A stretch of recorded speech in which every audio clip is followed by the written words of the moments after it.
मोदी जी की सरकार में 2-3 अरबपतियों को हिंदुस्तान का पूरा धन पकड़ा दिया जाता है। इस देश को पता लग जाना चाहिए कि इस देश में ओबीसी कितने हैं, दलित कितने हैं, आदिवासी कितने हैं, जनरल कितने हैं।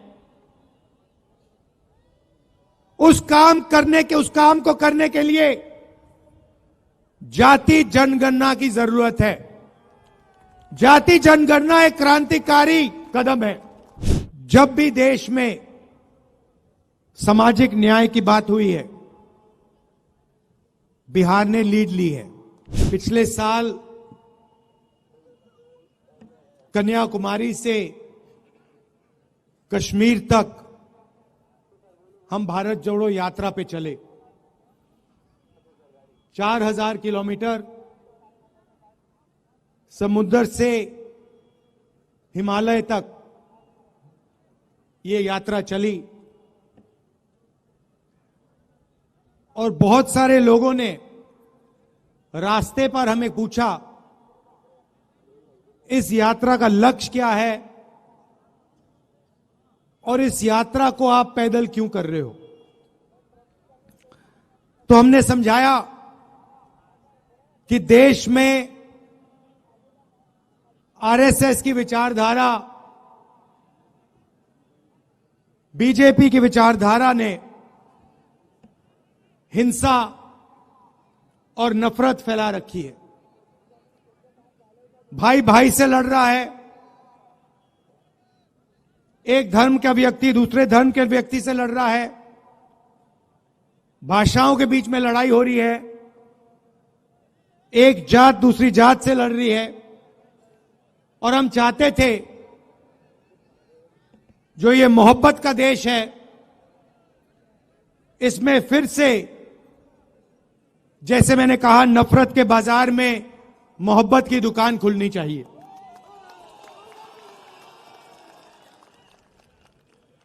यात्रा में हम लाखों लोगों से मिले।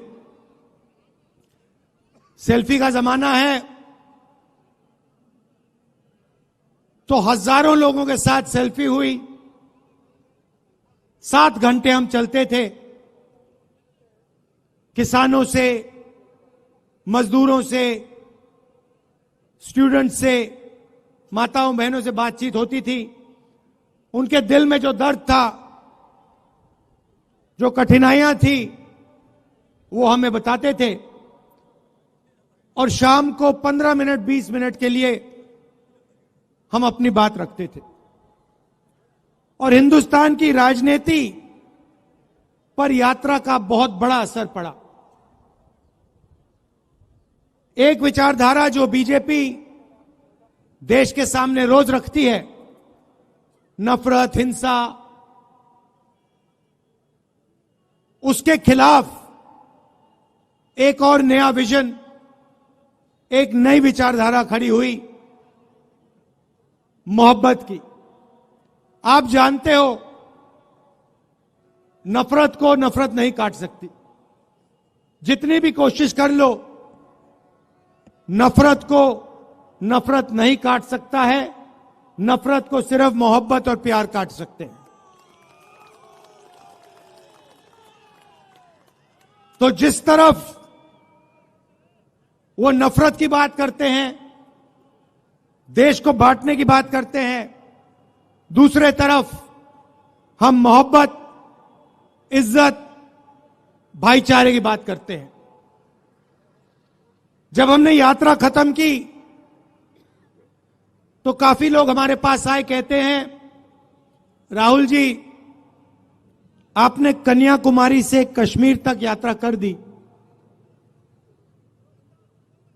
मगर देश का जो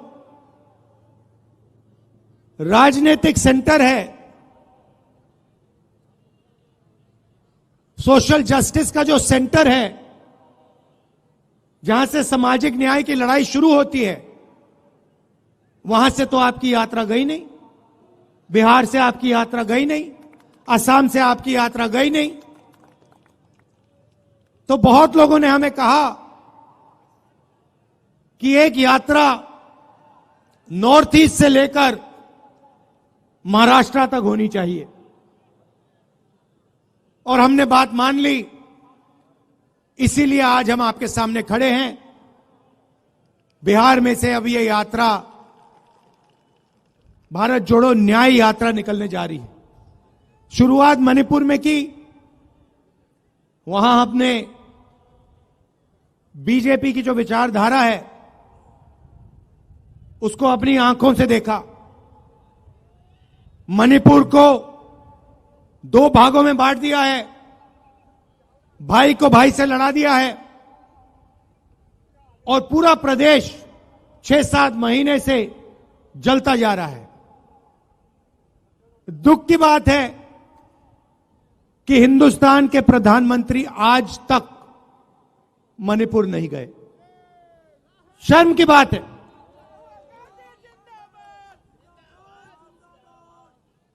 आज तक हिंदुस्तान के प्रधानमंत्री मणिपुर नहीं गए। मणिपुर जल रहा है, लोग मारे जा रहे हैं, घर जलाए जा रहे हैं, मगर आज प्रधानमंत्री वहां आज तक नहीं पहुंचे। तो ये देश की हालत है।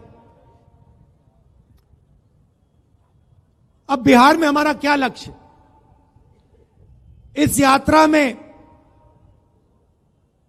हमने न्याय शब्द जोड़ दिया है। भारत जोड़ो न्याय यात्रा। और सच्चाई यह है कि आज के हिंदुस्तान में गरीब व्यक्ति को ना आर्थिक न्याय मिलता है, ना सामाजिक न्याय मिलता है।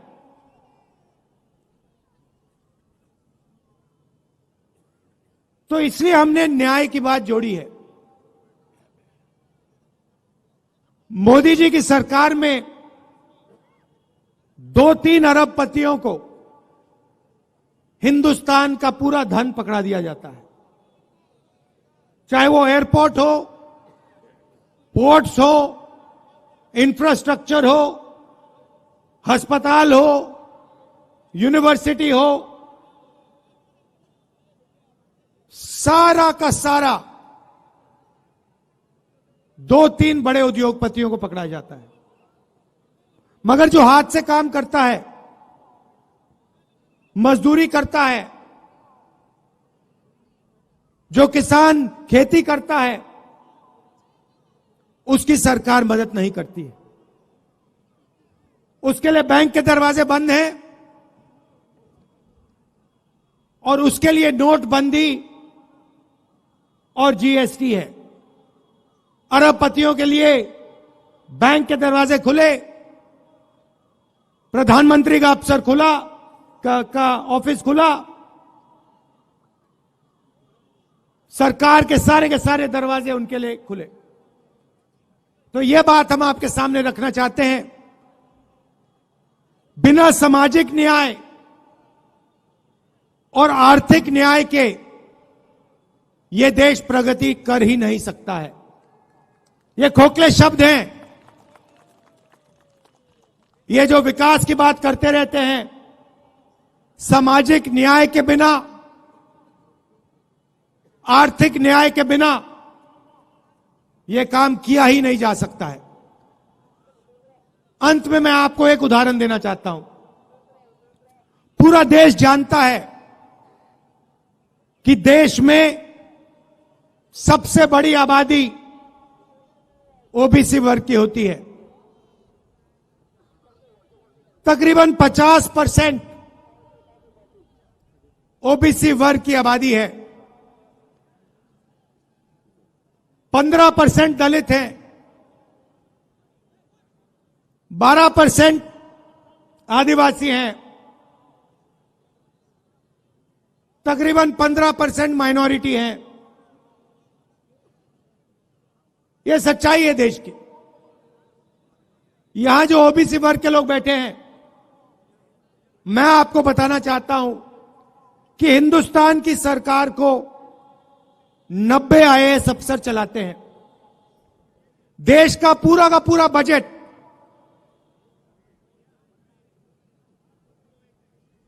हर रुपया ये लोग निर्णय लेते हैं। डिफेंस में कितना पैसा जाएगा, स्वास्थ्य में कितना जाएगा, किसानों को कितना मिलेगा, ये 90 अफसर ये सारे के सारे निर्णय लेते हैं। इनके बिना बजट का 1 रुपया नहीं बांटा जा सकता। और मैं बिहार के ओबीसी से कहना चाहता हूं, पिछड़े वर्ग के लोगों से कहना चाहता हूं, इन 90 अफसरों में से ओबीसी वर्ग के सिर्फ 3 हैं। और अगर बजट में 100 रुपए बांटा जाता है तो ओबीसी वर्ग के अफसर सिर्फ 5 रुपए बांटते हैं। यह सच्चाई है। और ये ओबीसी वर्ग के साथ हो रही है, दलित वर्ग के साथ हो रही है, आदिवासी वर्ग के साथ हो रही है। इसलिए हमने सामाजिक न्याय का सबसे क्रांतिकारी काम करने का निर्णय ले लिया है। भाइयों और बहनों,